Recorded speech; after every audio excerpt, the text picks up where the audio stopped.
these were discussions at the Sabbath table with my children that I took some notes on, and then ultimately became WhatsApp missives of 6 to 10 pages. That's about 140 people over a year. And somebody then said to me, hey, you really ought to turn this into a book. And so I originally wrote in Hebrew, although English is my first language. And I've written on the first 3 books of the Torah, Genesis, Exodus, and Leviticus, Bereshit, Shemot, and Vayikra.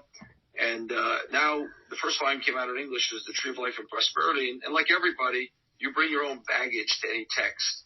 And my baggage is my daily job, which is as a venture capitalist and economics and innovation and business. And so that's the lens. And my wife would say that I view perhaps everything through an economic or business lens. And, the Torah is no different. Well, I mean, in a way, that's a tremendous advantage because most people don't do that. And since in our tradition, the Torah contains everything, right? You turn it over and over because everything's in it. Why shouldn't business wisdom be in it? Except that most of us don't have the expertise to find it. So, but actually, I want to be fairer to you than you are to yourself. Your book is wider than economics or business because it has cultural commentary as well. And I think a good place to start with that is the Tower of Babel and the question of big tech. So you write about that, but rather than give an introduction to it, I'm just going to ask you to talk a little bit about your take on that story and its implications for our society. Sure. Maybe before I take the question, I'll just try to insert some lines where I think you can see that actually the stories of Genesis are very much about business, economics, and innovation, so that you don't think that the Tower of Babel discussion, how it compares to Facebook or Google, is totally outlandish. And so the famous commentator Nachmanides says that the blessings to the forefathers were that they would be wealthy and be successful in business. And the word possessions and gold and silver and everything else is mentioned about Abraham 7 times in introductory passage about him as he comes to the land of Canaan. And we learn that Isaac plants fields and harvests 100 gates worth of wheat. And, Jacob is successful as a shepherd and then as a land dealer. And Joseph is a successful finance minister or secretary of the treasury of Egypt. And the Torah spends 2.5 portions talking about that. So large percentages of Genesis, I take the Bible in general, the Torah in general, are about these topics. And even in Noah, who was sort of the Tower of Babel, what comes about, we talk about Noah's faith, that has a lot to do with innovation and prosperity. And sort of Tower of Babel specifically is incredibly relevant to modern times. So we should set up the story.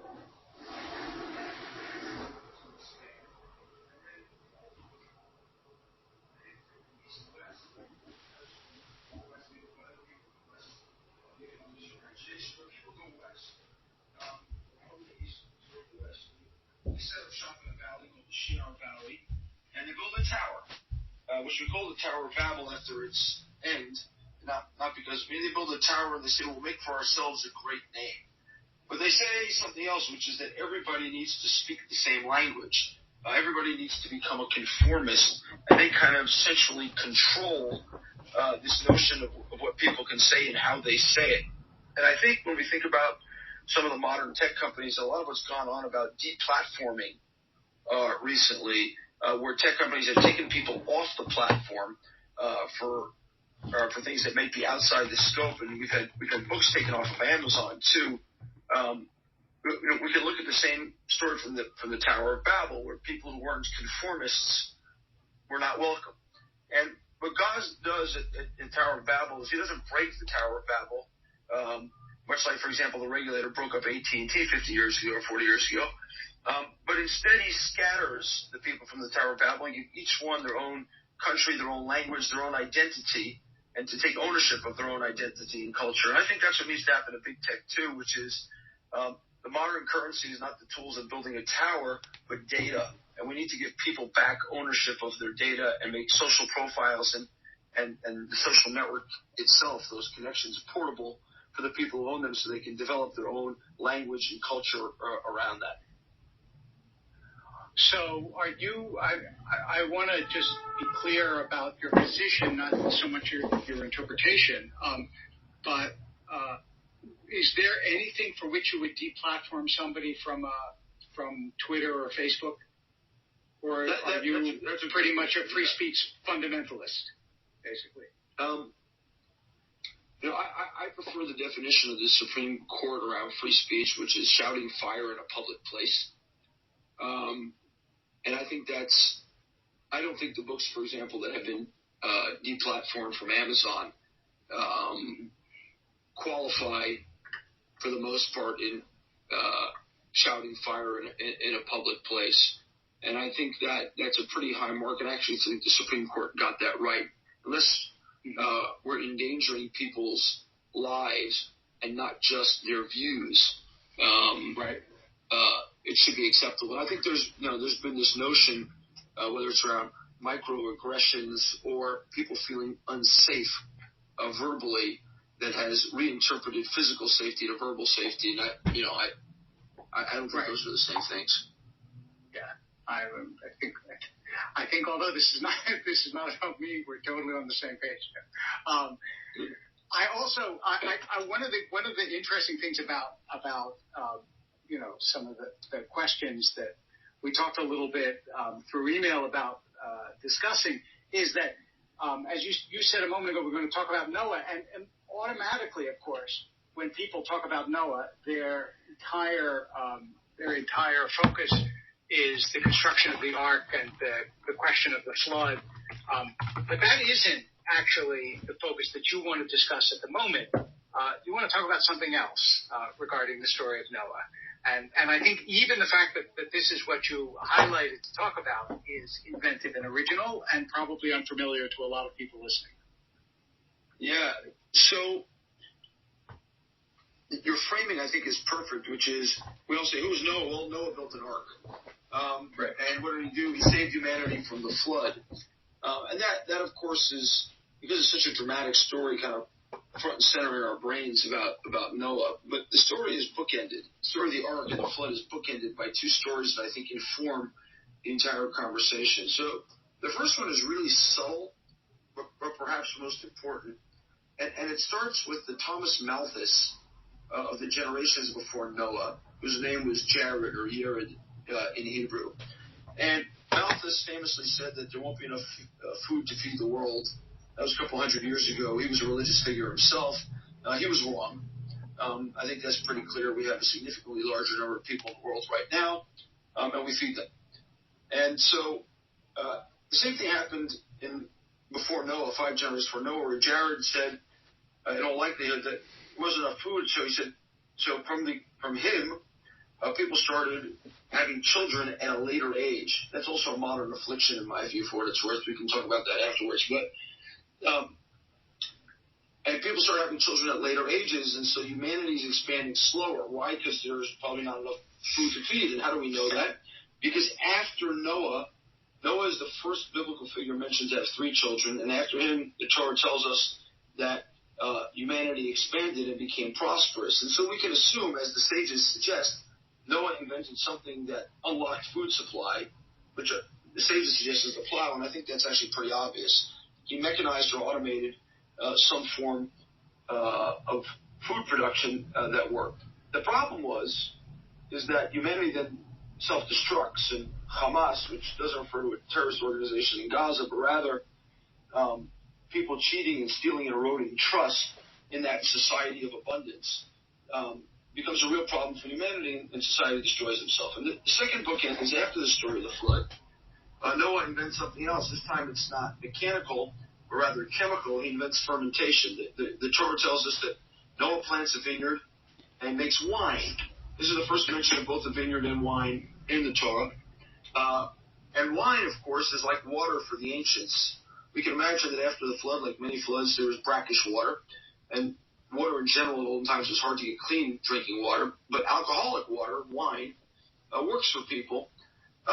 And wine gladdens the heart. It can be used at weddings and happy celebrations. But it can also be used destructively to get drunk. And so Noah gets drunk in his tent from the wine, and he is abused by his second son, Ham, or maybe his third son, depending on the commentary. And so here we have two inventions, the plow and wine, that can be used for good and abundance and wonderful things, and can also be used for bad. And in Noah's case, they're both used for bad because he didn't build a principled framework around it. And I think that's really the tragic story of Noah, much like Alfred Nobel, who invented dynamite, and then died in melancholy in San Remo because he didn't put principles around his invention. I'd love to hear your take on Noah, Rabbi Wolpe. Oh, so I mean, Noah's an ambiguous character. He's called righteous in his generation, and sometimes that's interpreted to his credit, sometimes to his discredit. As in, if he were in another generation, he wouldn't be so righteous, but the people in his time were such a low character, or that it's particularly difficult to be righteous in an unrighteous generation. It's a mark of distinction. And you can certainly see the case for both.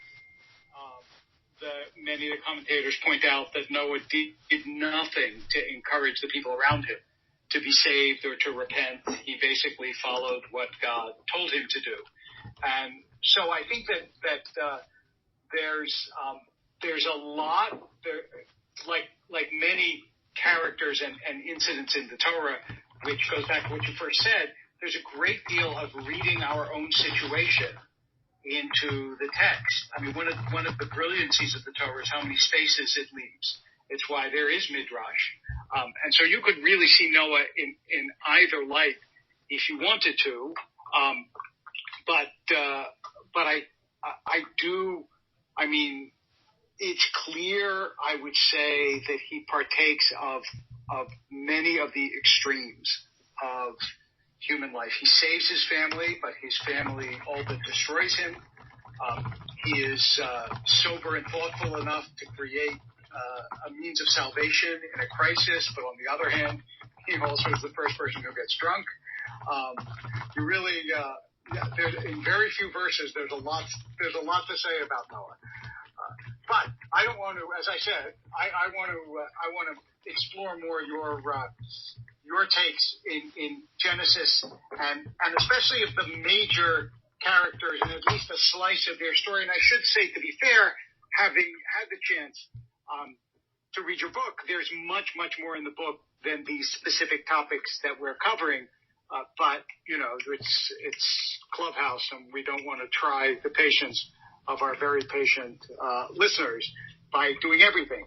And one of the things one of the connections that you make, which I think is a fascinating one, is about the first piece of property that is purchased in the land of Israel, very symbolically. And this is a note that is both melancholy and powerful, is a grave, when Abraham buys a burial plot for Sarah. And it is probably known to many of your listeners that, in fact, in the Jewish community, one of the first things you're supposed to establish is a Jewish cemetery, based in part on this precedent. But you talk about the negotiation itself, which is a somewhat complicated one, where people are not entirely saying what they mean. And you apply game theory, which is, at least to me, a novel way of approaching it, and I think a very provocative and successful one. So could you say a word about that? Sure. So anytime you look at this negotiation and just the text of it, it should strike us at how long it is and how it's divided up, and that Abraham bows down to the people, to the local population, Ephron and the people of Het, who are living there, and which divides up the conversation. But there is a very intricate, subtle conversation going on where I think Abraham has two goals. And as context, it's really important to understand that Abraham's a wealthy man. And he's primarily focused on a values conversation before he moves on to the price. And the negotiation he's trying to conclude at first is he does not want to assimilate with the local population. He wants to have good relations with them, but not be assimilated. And if he would just assimilate with the people of Het, they'd be happy to give him a family burial plot because he'll be one of them and they own the land. So he needs to somehow figure out how he acquires a piece of land for a burial plot without assimilating into the local culture and family that would bequeath him, so to speak, this piece of land. And so he manages the negotiation in stages where he first kind of consolidates his win about getting the burial plot at the edge of the property of the population of Chet. So he's on the outskirts of their area that they live, so he doesn't need to assimilate. So he can have neighborly relations without assimilating. And then, having secured that, he moves on to the second part of negotiation, which is to get a good price for it, or at least a reasonable price for somebody who is wealthy, and make sure he doesn't get price gouged by the people there. And, in game theory, when you have two objectives, you can decide to kind of make a package deal and only get one, or you can kind of unfold your cards slowly, which is what Abraham did. He unfolded his cards slowly, solved the first one, but it was an immovable object for him. He could not give in on the assimilation, so he had to get that first. And if he had to, he would have paid more. But once you satisfy your values, which is I'm not going to assimilate, you can then move on to the second phase of negotiation and even get a good price. And he paid a fair price. We have documents dating back to those times showing that the fair price for land, or the going rate for land, was 400 silver talents or silver shekels, which is exactly what he paid. So he paid the fair price and didn't have to overpay for his values. And I think that's an important lesson, which is if we stand by our values, we also get good business out of it.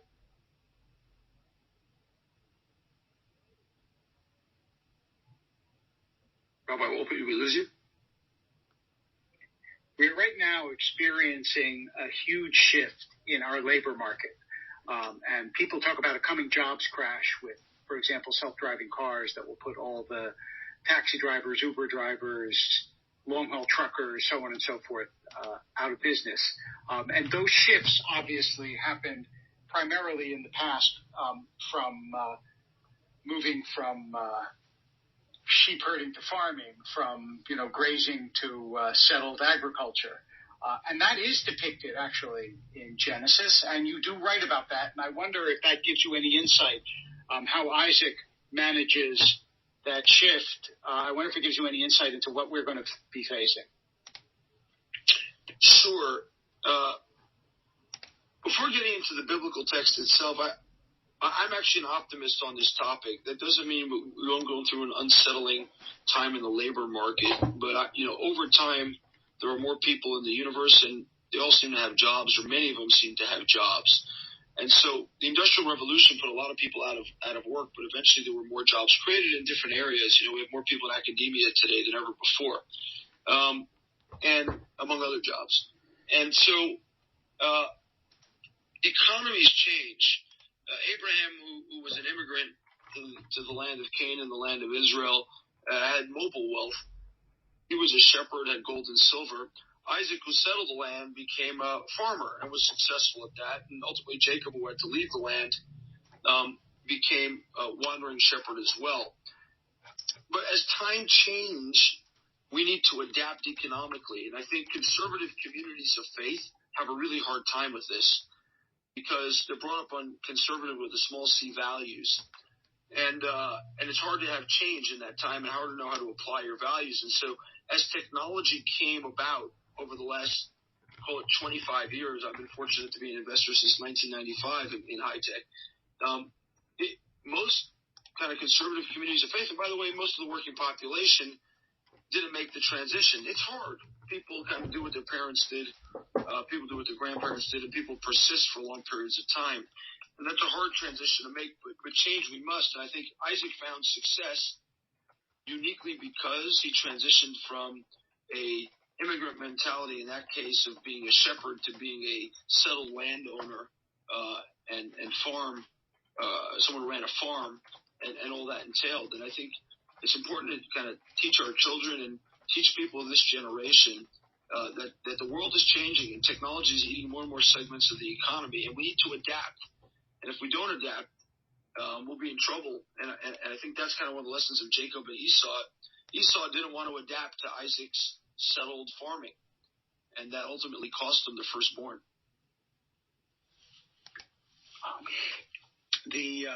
I'm glad that you're an optimist. That's good to hear.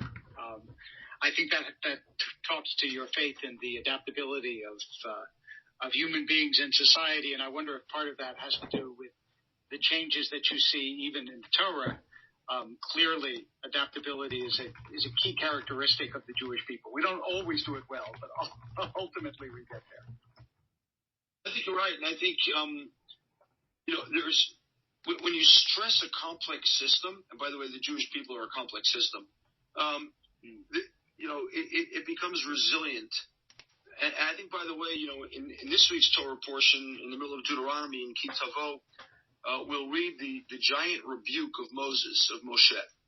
And it's a giant rebuke. It goes on for, 80 plus verses, if my memory serves me correctly. And, but ultimately it ends positively, which is that there's a covenant. And I think that's, even when challenges strike, we need to believe that the covenant and optimism persists, and you'll rebound and be resilient in the face of that. And I think optimism is a fundamental Jewish trait. I've often thought that the notion of anticipating the Messiah, which is big in Maimonides' thought, although not in everybody's, is part of that optimism. Yeah, I think that you're right. That ultimately, right, we believe in the future. We look back less to a golden past than to a promised future, which I suppose makes us at least a hopeful people. Rabbi Sachs used to make a distinction between optimism and hopefulness, because hope in part depends on what you do, he says. Optimism is just assuming everything will work out. So we are one or the other. Yeah. In that context. Oh, sorry, go ahead. No, I was going to say, in that context, I think climate change is a real issue, but there's a lot of woe is to us in the world around climate change. I published this blog post recently about having children, because in response to a Maureen Dowd column in the New York Times entitled something like Apocalypse Now or something like that about climate, you had hundreds and hundreds of people responding, well, I'm not bringing kids into this world because the planet is doomed. And, a fellow named Matt Ridley, who I don't know, but I admire greatly, even though I know him. I've had the pleasure of debating with him. He's a wonderful, he's a terrific guy. I like him very much. He's written one of my favorite books called The Rational Optimist. And it's an amazing book about all the times people said the world was going to be destroyed, and it hasn't been. And I think people stopping to have kids or delaying it is a sign of pessimism. And in fact, it's children who innovate more than anyone. And they're actually the answer to a lot of the challenges we have. And also having those kids and persisting forward is hopeful, to use the term you said Rabbi Sachs used, and a way that we can actually take action to make change, and change that society needs right now. Now, just in case anybody thinks that you're saying things you don't believe, why don't you share with the people here how many children you have? My wife and I have 8 children, and so far, thank God, 3 grandchildren. So you do believe it, and you live your life in accord with that principle. I just wanted to make clear to people that you weren't just saying that was in fact true. So we have Jacob and Joseph left, and not them only a few minutes. So you want to take one or the other and tell us about your read on them? Sure. We can take. I'll take one episode of Jacob, because I think it's important. It's funny when you grow up in the day school system in America, Orthodox day school system. In my case, I always thought Jacob had superhuman strength. He went to find a wife was sent by his parents or chased out of the house by his brother, and he gets to Abraham's birthplace, and he comes to a well, and there's a giant rock on the well. And ultimately, he moves the rock, which I always thought was superhuman. But when I look at that and you read the story carefully, I don't think it is. And he gets there, and there are a lot of shepherds bringing their flocks and not feeding them the water, not bringing them to the trough or the well to drink the water, because there's this big rock there. And when you think about what happened, there had been a famine, and there became a scarcity mindset among the shepherds, and people were afraid of a tragedy of the commons, that there wouldn't be enough water to go around, and they didn't trust each other. So they put a giant regulatory barrier called a big rock on the well because people didn't trust each other. And Jacob walks up and moves the rock, not because he's superhuman, but because he comes from a house where there was a lot of trust. And so he just assumes people should trust each other. He removes the regulation, and people feed their flocks. And regulation is a giant productivity penalty. But it's there because we don't trust each other. And I think the lesson of Jacob through his whole life, he then gets into a 20-year relationship with his father-in-law, which is undergirded by a lack of trust. He's being cheated all day. And his children, by the way, are raised under this regime of a lack of trust. And that actually shows itself later, I think, in the story of Shechem. And this whole story of Jacob is about the importance of civic trust between people. And what happens, A, when we don't have it, you need regulation, the productivity penalty we pay. And two, what the impact is on kids who don't grow up in an environment of trust. And I think, for modern society, we're losing trust. And I think COVID, by the way, what we talked about before people got on, has hurt trust among people. There's a scarcity mindset. People are suspicious and singling people out and are nervous about how people are going to behave and act. And we need to reinvigorate trust in society right now, because otherwise we're going to pay a giant penalty, both in terms of regulation, either self-imposed or government-imposed, or in terms of the messages we pass on to our children. And that would be terrible if our children grew up with a lack of trust for other people. Thank you so much. We have only a couple minutes left. Do you want to say something in general about we didn't talk about your work in Exodus and Leviticus, but just in general, what it is that you want to achieve by sharing this commentary, why you originally wrote it for your family, and what it is you want to achieve by publishing it for all of us.